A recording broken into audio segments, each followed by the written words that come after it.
for Chapter 9 of The Hunt for the Fallen Star. Taking Off. The floor shuddered, as if a giant had rattled the fallen star. "Was that an aftershock?" asked Heather.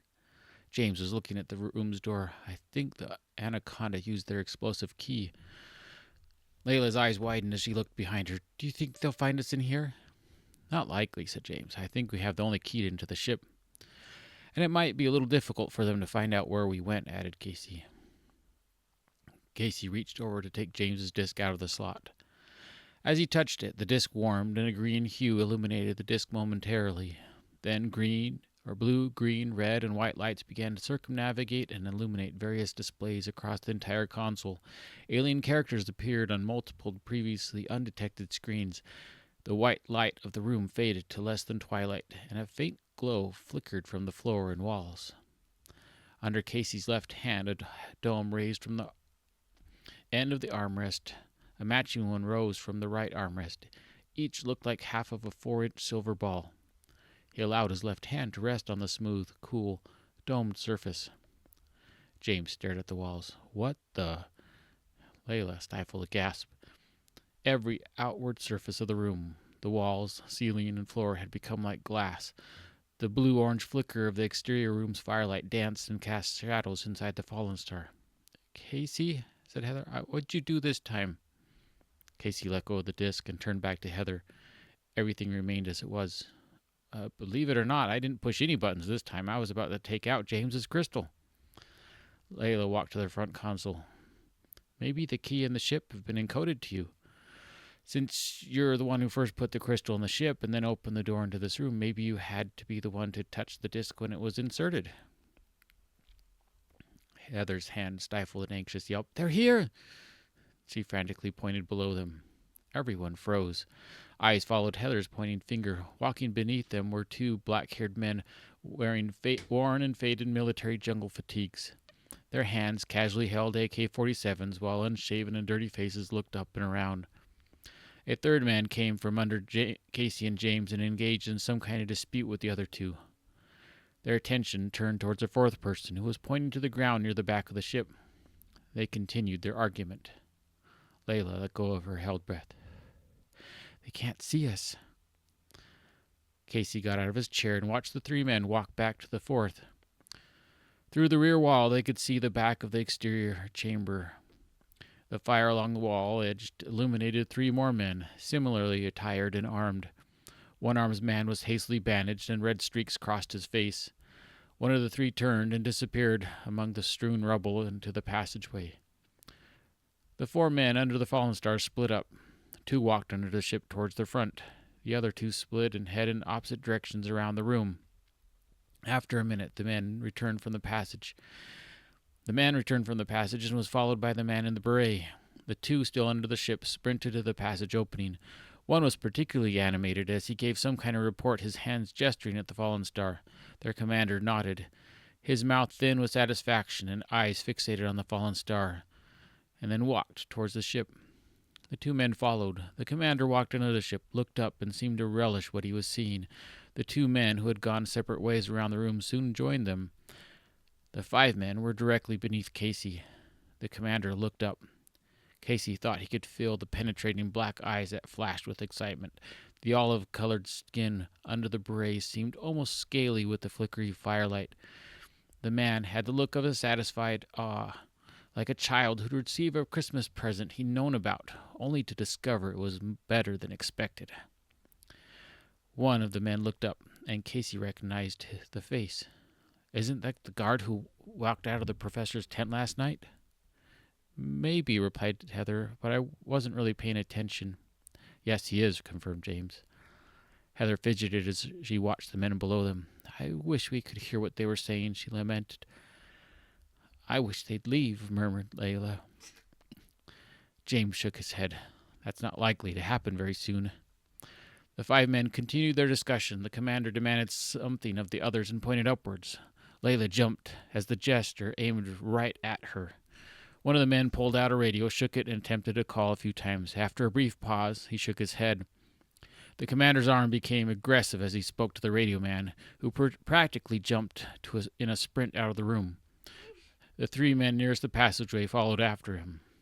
Casey's right hand rubbed the back of his neck. Even if they think we somehow escaped the room, these guys aren't likely to leave. His left eyebrow rose to his brother. James, any chance we could take them? There's only 4 left. There's always a chance, mulled James, but the odds are against us. I'm not sure about that beret guy, and who knows when the others will return. Heather's eyes looked hopeful. Except we have the element of surprise. They might not suspect we're in here, but they don't know how we got in. Or they might suspect we're in here, but they don't know how we got in. I don't know about Layla, but it's not just you two who can take them on. We could just stay here, suggested Layla. They don't have the key, so it's unlikely they'll find us in here. The biggest problem is there are still 4 others who could return at any time, said James, and I don't think that the guy on the radio is calling for takeout. So where does that leave us? Heather asked, her eyes dropping down to watch the men below. Casey half shrugged. Like Layla said, right here, until something comes up. Or we think of something, countered James. On the right side, this is our best chance for a rest. While I don't suggest napping, he motioned to the seats, taking a seat might help reduce some stress. Reluctantly, Heather walked over to a chair and sat down. Layla followed, but chose to remain standing. Casey stared into the orange glow in front of him while his hands rested gently on the small domes on the armrests. The cold was gone, replaced by a warmth. The surface no longer felt hard, but comfortable, like they'd been fitted to him. His eyes shifted down to his hands. The fingers were slightly absorbed into the dome's surface. The feeling was light and soothing, like grabbing a stress ball made of gelatin. There was no pressure against his hands or fingers. In front of him and on the center console, new lights and screens illuminated. A 3D image of the fallen star instantly floated above the center console. A virtual chamber surrounded the hovering image, the walls like a transparent barrier. Beneath the ship, 3D replicas of the 4 men materialized. The man in the beret had just turned and was walking back to the chamber's doorway. "Whoa, you got a different view up," admired James. "The clarity and detail are amazing." "Like a near-perfect virtual reality," said Casey. A second later, the image reduced in size. Wrapped around the now smaller fallen star, a fully transparent 3-pointed pyramid cross-section appeared. The large room of the fallen star in it was centered with the passage leading away from the room. Outside of the large chamber, the remainder of the pyramid was mostly transparent. The other passageways wound up the interior of the pyramid to the entry stairs where piles of rubble had collapsed in from the altar entrance on top. 4 small images of 4 men were climbing the stairs and maneuvering over the rubble heaps. On top of the pyramid, 2 more men were waiting. The 3D image expanded off the center and covered the full console. Jungle materialized on all sides of the pyramid. "Looks like it's scanning things," said Heather as she watched this display increase in clarity. Casey reached towards the image of the ship. Instantly, the display returned to the immediate surrounding, the fallen star in its chamber. The 3 men under the middle of the ship were arguing about something and pointing. "Oh, I wish I could hear them," complained Heather. Then her hazel eyes brightened. "Maybe the ship has some audio receivers." Suddenly, one man paled. He pointed his automatic rifle at the front of the fallen star and shot several rounds. A purple hue pulsated around the 3D image of the ship. Under Casey's left index finger, a soft purple glow faded in and out. Instinctively, he pressed in slightly, and the beating light disappeared. At the same time, a purple hue fully engulfed the 3D ship. Casey watched the 3D image as the other men under the ship paled, like they had all suddenly seen ghosts. They looked around in disbelief, their rifles lowered. As if on cue, all 3 sprinted toward the doorway where their commander had stopped. One man crashed into the left rear leg of the fallen star, his AK-47 knocked from his grip when he seemed to bounce off the leg. His hands instantly covered his face where red was flowing from his nose like he'd been swatted by a baseball bat. Heather's head cocked. What just happened?" "Are you referring to the guy who shot at us, or the dummy who just ran into the landing gear?" asked Casey. "Both, because I can't see the landing gear either." Casey turned his head from the 3D image to look. Heather's gaze was focused towards the back of the room. The man on the ground tried to pull himself together and took a couple attempts to grab his AK-47 before he stumbled away. The other two were cowering in front of the commander, who angrily pointed in the direction of the ship. Casey looked at where the landing gear should have been. The area was empty, as if the support leg had vanished. He glanced back at the 3D image. All three legs were clearly visible. Then his focus returned to the wall screen where the landing legs should have been visible. James did the same double take. Whatever you did, I think the ship is cloaked. Heather's lips pressed together. The ship is what? Cloaked, James repeated. He added teasingly, have we really been friends for all these years only for me to now discover that while you speak several languages fluently, you're sci-fi illiterate? I know what cloaking is, huffed Heather. I just thought it was some science fiction. It's real, said Layla. Though Earth's technology only has crude examples of it. The basic idea is instead of a surface reflecting light, light is reflected around it, so it appears invisible. The question is, how did it happen? Well, it might be useful, said James. I'm not sure how, since we're stuck in this pyramid, and those guys likely know we're in here. Casey, do you know how to return to that expanded view where it showed the outside of the pyramid? Casey examined the console. I'm not even sure how any of this is working. He stared at the floating images. Uncertain, he reached out and touched the air just outside of the 3D image. Instantly, the display over the main console zoomed out to a wider view, its clear image more detailed than before. A smaller 3D close-up of the fallen star still hovered over the end of the center console. Layla and Heather crowded around James, encouraged by what he saw Casey do. Reached over to the 3D display and began touching and sliding his fingers over it. After a few attempts, he could zoom in and out on parts of the pyramid's interior and exterior. He backtracked along the passage to the collapsed section he had discovered earlier. Beyond the rubble, the image revealed a door into another room. There's another room, squealed Heather with delight. She stared at the image. No offense, Casey, but this is way better than your LiDAR. James's eyes narrowed. But no way out. At least not that's big enough for us. Casey, said Layla, did you know your hands are glowing? All eyes turned towards Casey. Casey looked down at his hands. Light from the dome shone through his fingers and hands, giving them an eerie red-orange glow. A red band surrounded the perimeter of each dome. No, I was noticing there were a few more lights on the various console screens, probably meters or some kind of monitoring system, but I've no idea what anything is. He lifted his right hand off the dome. The light faded. Replacing his hand on the curved surface made the glow return. It's kind of a strange feeling. What do you mean? Asked James. Well, it's warm, more comfortable, like holding someone's hand. I didn't know you'd even held a girl's hand before, teased James. Very funny, Casey looked at his hands. The domes felt different, looser, like they were real orbs sunken into the armrest and suspended in hidden cradles to allow for movement. He moved his hands, and little domes rotated, panned, or tilted with his direction. Heather quickly grasped a nearby headdress. Whoa, Casey, what are you doing? What? Casey's words were lost when he saw Layla and Heather trying to maintain their balance. He watched the smaller 3D image of the ship rocking gently back and forth in relation to the room. The three legs were gone. You two better sit down, said James. Casey's driving. Heather flopped onto the seat behind James. More like learning to fly again. Even more reason to sit down and fasten your seatbelts, Casey grinned. Maybe sometimes I'll tell you about my first flight. Yeah, maybe I should tell Mom's side, chuckled James. Heather felt around her seat. Are there even seatbelts on these things? Layla staggered into a seat. Ever fly one of these in your flight training? Asked James.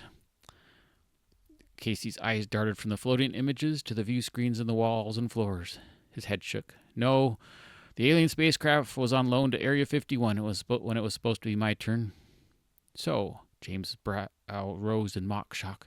You're flying illegally, without a spaceship-type class rating or endorsement? Technically, we're hovering, and inside, so I doubt I need a rating for it. Just don't hit the walls. Heather frowned, her small hands gripping the armrest. It doesn't look like you have much room to spare. Good point, agreed James, his tone serious. Maybe you should land before you crash. Casey felt his shoulders tense and focused on his breathing. I would if I knew how. I'm not sure how to get the landing legs down. It looks like they've disappeared on the display. A set of alien glyphs appeared near Casey, floating in the 3D display. Under his right index finger, a blue light pulsed, synced with the fluctuating warmth. I've got a blue light under my finger, said Casey. Anyone opposed to me pressing it? Maybe it'll stop, suggested Heather. Casey pressed in slightly. The blue glow highlighted the outline of the ship's image. Under his finger, the blue light pulsed faster. He pressed in, and the blue glow around the ship extended away from the surface and fully encased it in a blue-hued bubble. In the extended 3D view, the blue bubble pressed against the chambers.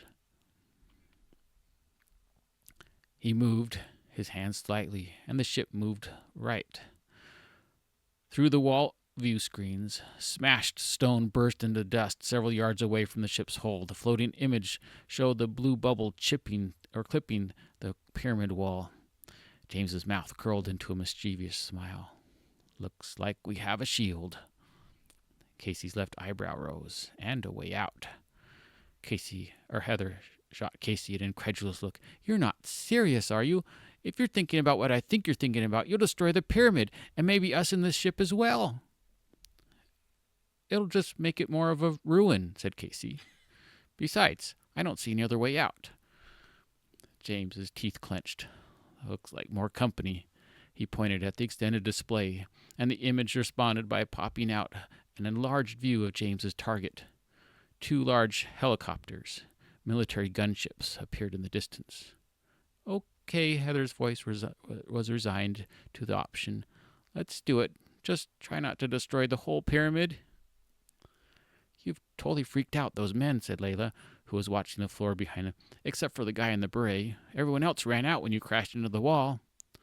I wouldn't call it crashed, said Casey defensively. More like a nudge. Everyone hold on to something. I'm about to do some more nudging. Casey caressed his hands across the silver domes. The ship rose up and moved slowly forward. He glanced back at the floor at the man in the beret. The olive-colored face radiated rage and hate. Through the dust and firelight, the eyes under the beret darkened. Casey's attention shifted forward as pieces of stone pulverized before the shield, and the pyramid started bulging outward. The shield several yards ahead of the ship gave them the silent view of the rock smashing. The blue-hued leading edge of the bubble brightened slightly when the ship continued to push through the angled wall. Miniature images of men on top of the ancient temple scrambled for cover at the intense shaking. Green hues and brilliant sunlight burst through the front view screens and then filled the command room when the ship broke through its rock prison.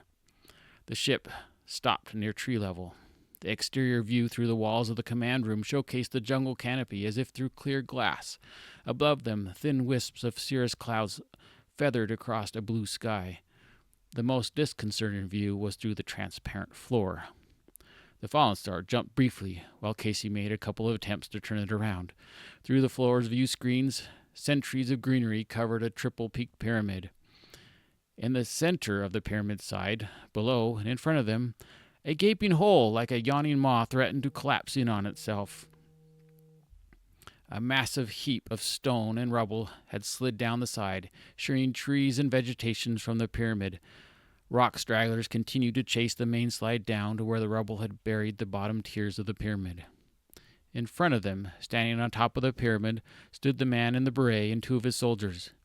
He aimed an AK-47 in the direction of the ship and fired several bursts, varying his aim slightly. Tiny sparks peppered the shields as the bullets sprayed across it. Heather's hands gripped her armrest tightly. I thought we were cloaked. We were. Were. Maybe some dust is on the shield showing where we are, suggested James.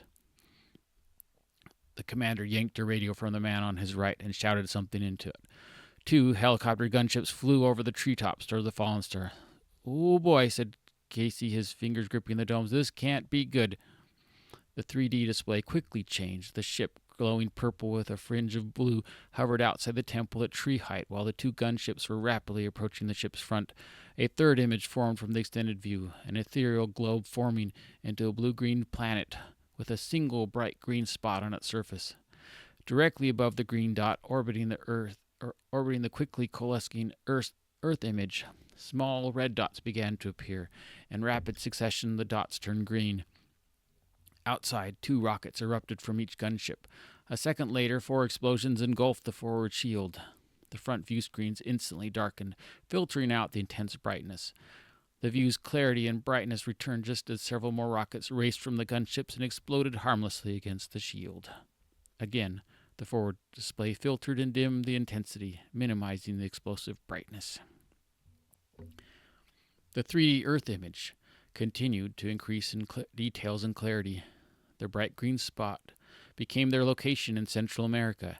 Cities, rivers, mountains, and other features filled in. The image zoomed out until Earth became a small blue-green ball.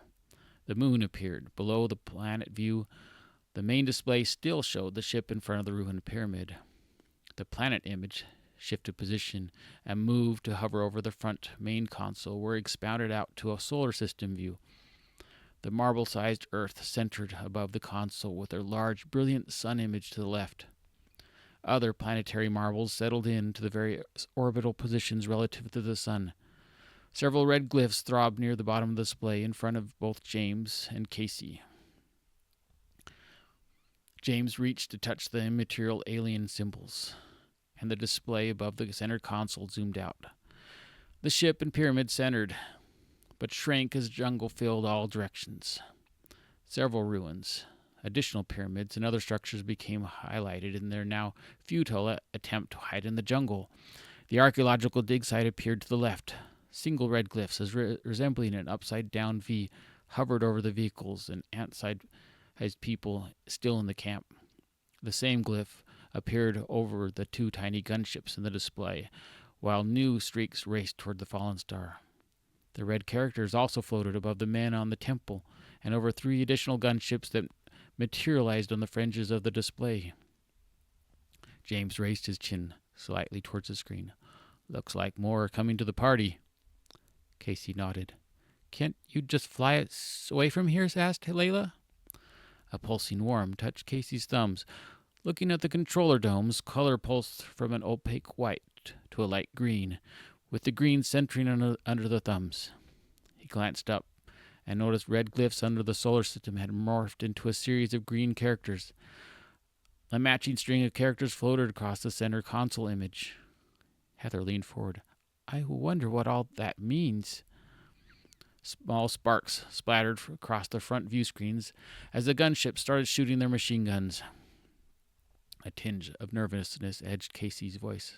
"I think I'm supposed to press my thumbs in, but I have no idea what'll happen."